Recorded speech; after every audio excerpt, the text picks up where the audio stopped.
আসসালামু আলাইকুম। কেমন আছেন সবাই? আশা করছি সবাই ভালো আছেন। আমার শুভেচ্ছা নিন। আমি ডাক্তার রামিম ইসলাম। আজকের এই ভিডিওটি তৈরি করছি খুব ছোট্ট একটি তথ্য দেওয়ার জন্য, এবং এই তথ্য মূলত অনেকে আমার কাছে প্রশ্ন করেছিলেন যে এই করোনা মহামারী চলাকালীন সময়ে জীবাণুনাশক হিসেবে তারা কি ব্যবহার করতে পারেন বা সেটা কি বাসায় বানানো সম্ভব কিনা। তো আমি সেই প্রশ্নটার উত্তর দেওয়ার চেষ্টা করছি। আমি খেয়াল করেছি যে বাজারে বিভিন্ন রকম জীবাণুনাশক দ্রবণের বিজ্ঞাপন আমরা দেখি, তার অনেক আকর্ষণীয়ভাবে সেগুলোকে বলার চেষ্টা করা হয়, যার অনেকগুলোর দাম কিন্তু অনেক বেশি।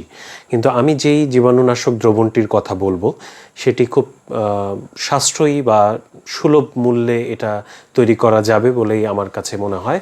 আর সেটা মোটামুটি সবখানেই আমরা বলছি, এবং এটা একটা প্রমাণিত, সেটা হচ্ছে ব্লিচিং দ্রবণ বা ব্লিচিং পাউডার ব্যবহার করে যে জীবাণুনাশকটা তৈরি করা হয় সেটি। এখন এই জীবাণুনাশকটি কিভাবে তৈরি করা যেতে পারে আমি সেই বিষয়ে ধারণা দেওয়ার চেষ্টা করছি। একটু আগে খেয়াল করেছেন যে আমি বলেছি একটা ব্লিচিং পাউডার আর একটা ব্লিচিং দ্রবণ, কাজে দুইটা বানানোর পদ্ধতি বা নিয়মটা একটু আলাদা। আমি এক এক করে বলবো। আরেকটা জিনিস বলে নেই যে এই বানানোর ক্ষেত্রে বিভিন্ন মাত্রার দ্রবণ বানানো যায়। যেমন হাসপাতালে আপনারা খেয়াল করবেন যে ব্লিচিং এর কিন্তু গন্ধ পাওয়া যায়, বা ব্লিচিং পাউডার দিয়ে বিভিন্ন জায়গায় জীবাণুমুক্ত করার চেষ্টা করা হয়। তো আমি জিনিসটা কোথায় ব্যবহার করছি তার উপরে নির্ভর করবে যে আমার এই দ্রবণটার ঘনত্ব বা ঘন কত বেশি হবে বা কম হবে। তো সেই ক্ষেত্রে আমি শুরুতেই বলি যে ব্লিচিং যে দ্রবণ আছে বা যেটাকে ব্লিচ বলা হয়, বাজারে এটা ক্লোটেক, ক্লোরক্স, ক্লোরেক্স এরকম বিভিন্ন নামে পাওয়া যায়। এটা একটা কন্টেনারের মধ্যে তরল হিসেবে এই ব্লিচ দ্রবণটা থাকে। এখন এটাকে কিন্তু হচ্ছে যে তৈরি অবস্থায় থাকে না, আপনি বাসায় যখন আপনি ব্যবহার করতে যাবেন তখন এটাকে আপনাকে তৈরি করে নিতে হবে। যদি আমরা মনে করি যে আপনার বাসায় একজন করোনা আক্রান্ত রোগী আছেন, তার রুমটা জীবাণুমুক্ত করতে চান, সেই ক্ষেত্রে আমাদের দ্রবণের ঘনত্বটা একটু বেশি হবে।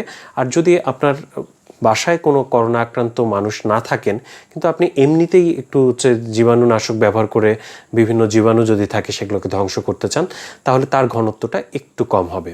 তো সেই ক্ষেত্রে আমাদের যেটা করতে হবে, আমরা 1 লিটার পানির হিসাবটা আমি বলে দিচ্ছি। যদি আপনাদের বেশি পরিমাণ লাগে এই একই অনুপাতে আপনি সেটাকে তৈরি করে নিতে পারবেন। যদি আপনার বাসায় এটা হচ্ছে যে আমরা যদি মনে করি যে অধিক সংক্রমণের ঝুঁকি আছে বা রোগী আছে, সেই ক্ষেত্রে আমরা যেটা বানাবো সেটা হচ্ছে যে 1 লিটার পানির মধ্যে আমরা চা চামচ নেব। সেই চা চামচের আমরা 4 চা চামচ দ্রবণ এটার মধ্যে মিশাবো। আর যদি আমাদের এমনি সাধারণ গৃহস্থালী জীবাণুমুক্ত করার জন্য আমরা ব্যবহার করি, সেই ক্ষেত্রে ওই 1 লিটার পানির মধ্যে 2 চা চামচ আমরা যেটা ব্লিচ দ্রবণ আছে সেটাকে মিশিয়ে নেব। তারপরে এবার বলি যে আমরা যদি ব্লিচ দ্রবণ ব্যবহার না করে ব্লিচিং পাউডার, যেটা পাউডার হিসেবে কিনতে পাওয়া যায়, সেটা ব্যবহার করে যদি জীবাণুনাশক দ্রবণ ব্যবহার করতে চাই তাহলে কিভাবে সেটা করতে পারি। সেই ক্ষেত্রে এইটাও কিন্তু হচ্ছে একইভাবে যে 2 ভাগে ভাগ করা। যদি আমাদের হচ্ছে রোগী থাকে, তার ঘর, তার ব্যবহার্য জায়গাগুলো আমরা পরিষ্কার করতে চাই, সেই ক্ষেত্রে এটার ঘনত্বটা একটু বেশি হবে। তো এই ক্ষেত্রে আমরা পানি নিব হচ্ছে 2 লিটার। 2 লিটার পানির মধ্যে আমরা এখানে 1 টেবিল চামচ, খেয়াল রাখুন যে আমরা যখন হচ্ছে ব্লিচ দ্রবণের কথা বলেছি তখন হচ্ছে চা চামচ ব্যবহার করেছি, কিন্তু ব্লিচিং পাউডারের ক্ষেত্রে আমরা পানি নিলাম 2 লিটার এবং তার মধ্যে আমরা কি করব, 1 টেবিল চামচ ব্লিচিং পাউডার মিশিয়ে নেব। আর যদি এটা ওই যে সাধারণ গৃহস্থালী কাজের জন্য হয়, সেই ক্ষেত্রে আমরা এই ঘনত্বটাকে আরও কম নিতে পারবো। সেই ক্ষেত্রে আমরা 20 লিটার পানির মধ্যে 1 টেবিল চামচ ব্লিচিং পাউডার দিয়ে এটা মিশিয়ে নিব। আশা করছি যে এই যে মেশানোর পরিমাণটুকু আপনারা বুঝতে পেরেছেন। এখন কিছু নিয়ম বলতে চাই।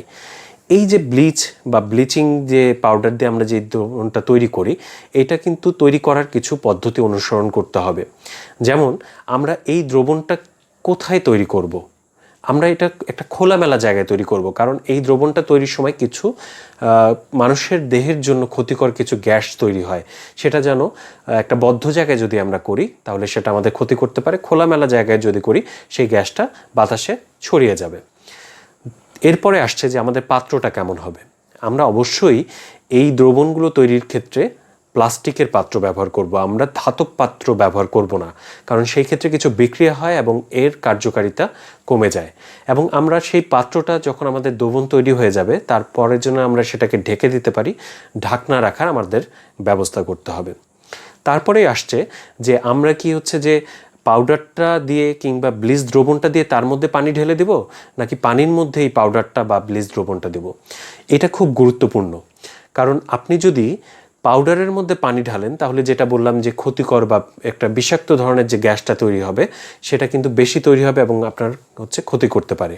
আমাদের যেটা করতে হবে, পানির মধ্যে ব্লিচ দ্রবণ বা ব্লিচিং পাউডারটা ধীরে ধীরে অল্প অল্প করে তার মধ্যে মিশিয়ে দিতে হবে। এবং এই যে মেশানোর কথা বলছি, মেশাতে গেলে তো একটা চামচ বা এই জাতীয় কিছু ব্যবহার করতে হবে।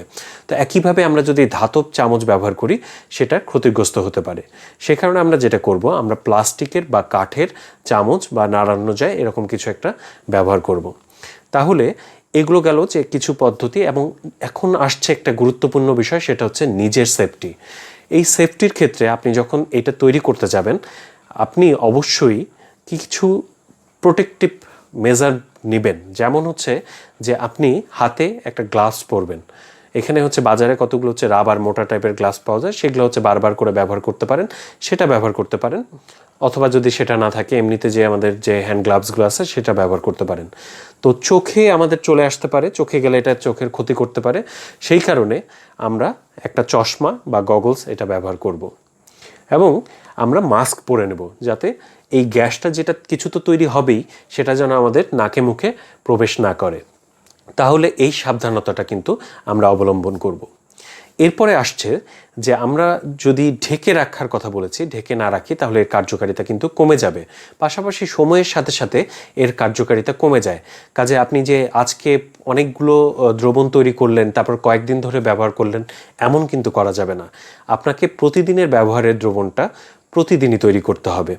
অর্থাৎ একদিন তৈরি করে একাধিক দিন বা কয়েকদিন ধরে এটা ব্যবহার করা যাবে না। তাহলে এইরকম কিছু নিয়ম আছে, সেগুলো বললাম।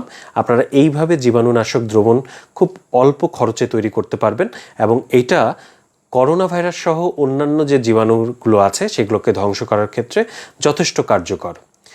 আমি খুব তাড়াতাড়ি আরেকটা ভিডিও পাবলিশ করব। সেটা হচ্ছে যে আমাদের তো এই যে ব্লিচিং বা ব্লিচ পাউডার বলি বা দ্রবণ বলি, এটা দিয়ে যে জীবাণুনাশক দ্রবণটা তৈরি করছি, এইটা কিন্তু সব জায়গায় ব্যবহার করা যাবে না। বিশেষ করে আমরা আমাদের শরীরে অবশ্যই এটা ব্যবহার করব না। আমি এর আগেও বলেছি যে জীবাণুনাশক স্প্রে আমরা দেখেছি বিভিন্ন টানেলের মধ্যে দিয়ে আমরা ঢুকি এবং সেখানে গায়ে স্প্রে হচ্ছে। সেই জায়গায় অনেক ক্ষেত্রেই কিন্তু ব্লিচিং এই জাতীয় দ্রবণগুলো ব্যবহার করা হয়েছে। এগুলো শরীরের জন্য মারাত্মক ক্ষতিকর। কাজে এই ধরনের দ্রবণ শরীরে বা হাত পরিষ্কার করার ক্ষেত্রে ব্যবহার করা যাবে না। আমি বারবার করে বলে আসছি, আমরা সবাই বলছি যে আমাদের শরীরের ক্ষেত্রে বা হাত পরিষ্কার করার ক্ষেত্রে আমরা সাবান কিংবা আমাদের যে হ্যান্ড স্যানিটাইজার অ্যালকোহলযুক্ত সেগুলো ব্যবহার করতে পারি। এছাড়া একজন রোগী যদি থাকে, আইসোলেশনে থাকে বা কোয়ারেন্টাইনে থাকে, তার ঘর জীবাণুমুক্ত আমরা কিভাবে করতে পারি, কোন অংশে কি ধরনের জীবাণুনাশক আমরা ব্যবহার করব, এটা একটা ভিডিও বলাটা একটু কঠিন, কারণ অনেক বড় হয়ে যাবে।